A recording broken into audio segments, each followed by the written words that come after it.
कहते हैं महाभारत का युद्ध खत्म हुआ था, लेकिन असली विनाश उसके बाद शुरू हुआ।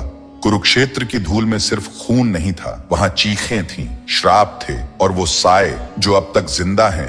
18 दिन का युद्ध खत्म हुआ था। कौरव मारे गए, पांडव जीते, पर जीत की कोई खुशी नहीं थी। कुरुक्षेत्र का मैदान लाशों से भरा पड़ा था। चारों ओर कटे हुए सिर, टूटे हुए बाण, सड़ती हुई लाशें और रोती हुई हवाएं।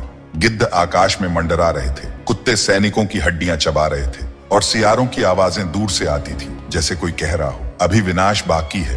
हस्तिनापुर में जब युधिष्ठिर को राजा बनाया गया तो उन्होंने सिर झुकाकर कहा, मैं राजा नहीं बना, मैं तो बस एक लाशों के ढेर का उत्तराधिकारी हूँ। उन्हें रात में नींद नहीं आती थी। हर रात उन्हें अभिमन्यु की चीखें सुनाई देती। द्रौपदी की आंखें हर बार दुशासन के खून से भीगी दिखाई देती। भीम, जिसने दुर्योधन की जांग तोड़ी, वो अब अकेले बैठकर रोता था। हर रात उसे दुर्योधन की कराह सुनाई देती, जैसे कोई कह रहा हो, भीम, न्याय और प्रतिशोध में फर्क होता है। अर्जुन, जिसने जयद्रथ को मारा, कर्ण को हराया, अब अपने ही गांडीव को हाथ लगाने से डरता था। उसे लगता था मैंने धर्म नहीं निभाया, मैंने अपनों को मारा है। नकुल और सहदेव, जिन्हें युद्ध के बाद कोई याद नहीं करता, वे चुपचाप भाइयों के पीछे चलते, पर उनके मन में एक ही सवाल था, क्या हमने किया वो सही था?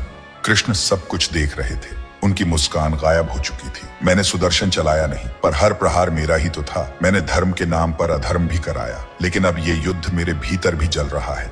उन्होंने रथ से उतरते हुए अर्जुन से कहा, अब समय है सच का सामना करने का। युद्ध तो केवल शुरुआत थी। धरती की धड़कन रुक गई थी। जिस दिन सूर्य पुत्र कर्ण गिरे थे, वो युद्ध नहीं हारे, वो वक्त से हारे। पर कर्ण की आत्मा अब भी रो रही थी, क्योंकि उसने अंतिम समय में एक श्राप दिया था, जो धर्म का झूठा मुखौटा पहनकर अधर्म करेगा, उसका अंत अपनों के हाथों ही होगा। और यही शाप अब पांडवों की छाया बन चुका था।